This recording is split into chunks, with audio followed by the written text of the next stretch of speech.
with the top down, very slowly, so the crowds could see him and he could see the sights.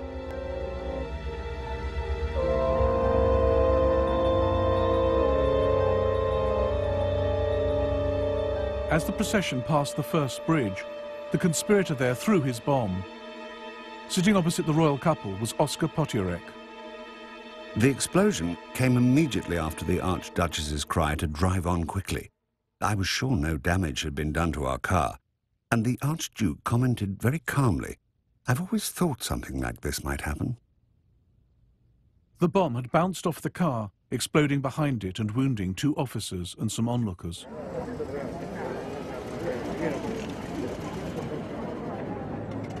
Franz Ferdinand stopped to ask after the casualties before hurrying on to the town hall.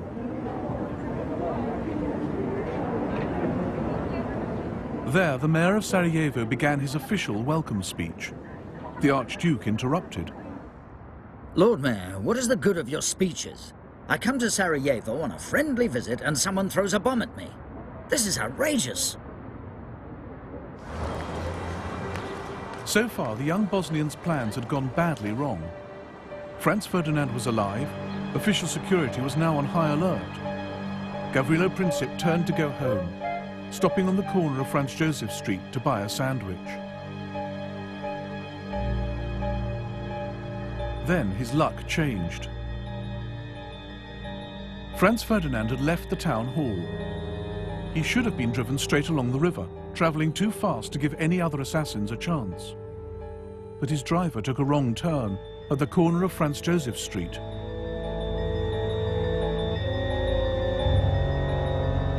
As the royal car tried to reverse onto the main road, Princip came face to face with his target. At that moment, I heard the crack of a pistol shot, followed swiftly by another, and saw in the same split second a man standing right in front of me being thrown to the ground by the people around him, and the shining saber of a security guard descending on him. A thin stream of blood spurted from His Highness's mouth onto my right cheek. The Duchess cried out, "In heaven's name, what has happened to you?" Then she slid off the seat and lay on the floor of the car. I thought she had simply fainted. Then I heard His Imperial Highness say, "Sofurl, Sofurl, don't die, stay alive for the children." I asked him if he was in great pain. He answered me quite distinctly, "It's nothing." Franz Ferdinand and Sophie died on the way to hospital.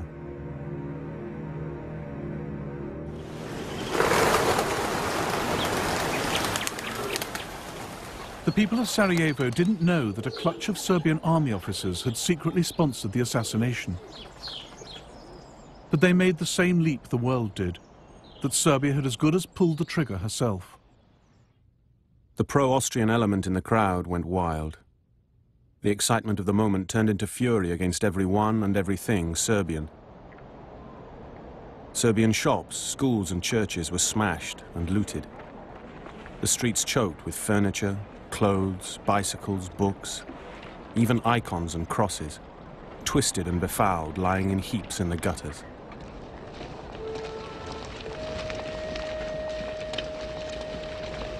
Over 200 Serbs were arrested in Sarajevo alone. Local officials hanged some in the city prison.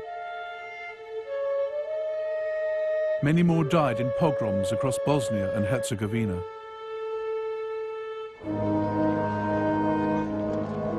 The funeral of Franz Ferdinand and Sophie was held in Vienna on the 4th of July. Oscar Potiorek had already written to the Foreign Ministry, calling for Austria-Hungary to take revenge against Serbia.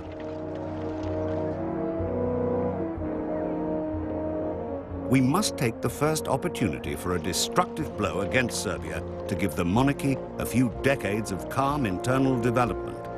Serbia must learn to fear us again.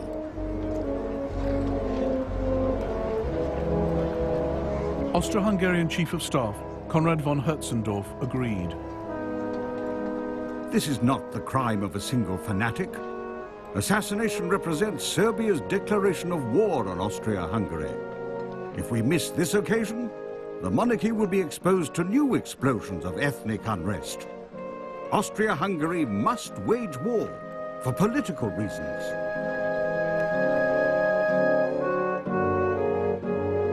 In life, the Crown Prince had been a champion of peaceful coexistence with Serbia. In death, he was becoming a cause for war.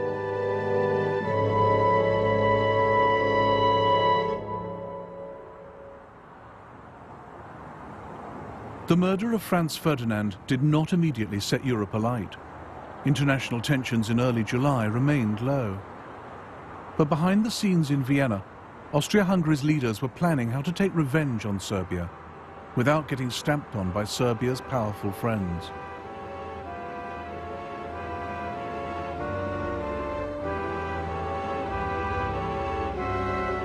Even before the assassination, Army Chief of Staff Konrad von Hötzendorf had pressed for war against Serbia no fewer than 20 times.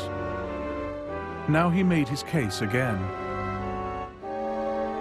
I expressed to His Majesty my opinion that war with Serbia was unavoidable. That is entirely correct, said His Majesty. But how are you going to wage war if everyone, in particular Russia, is going to attack us? We have backing from Germany, I replied. His Majesty gave me a searching look and said, "Can you be certain of that?" This was the moment when what could have been just another war in the Balkans began to turn into the First World War. Austro-Hungarian Emperor Franz Joseph now asked the German Kaiser for support. On the 6th of July, he got just the answer he wanted. The German government is of the opinion that we must decide what is to be done. Whatever we decide, we may always be certain that we will find Germany at our side, a faithful ally and friend of our monarchy.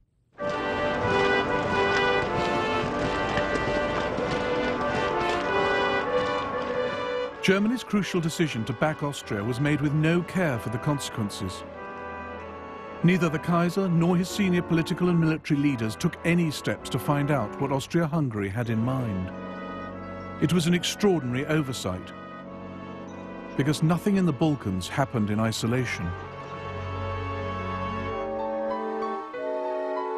Europe was divided into two camps. On one side were Germany, Austria, Hungary and Italy. On the other were France and Russia. War with one could mean war with the others. No one knew how Russia would respond if one of the leading Balkan countries was attacked. She might go to war with Austria to protect Serbia. Then Germany would have to fight to protect Austria.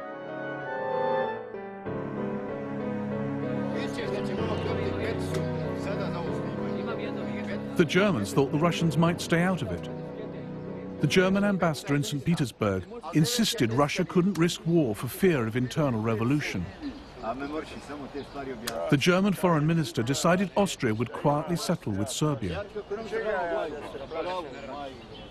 The German chancellor, Bethmann Hollweg, was almost as confident.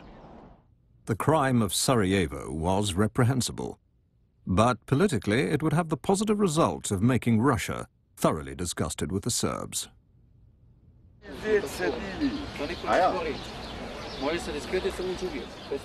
It was Germany's confident support that pushed Austria forward. But far from plunging the world into war in 1914 out of aggression, Germany was just nudging it closer out of incompetence and wishful thinking. The Kaiser was so sure no war was brewing that he went on holiday.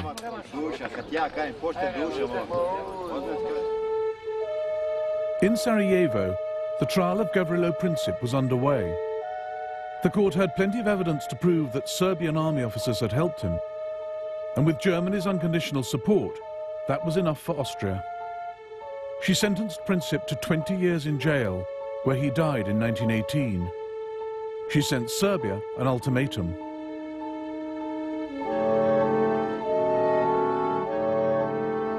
This document was Austria's excuse for war.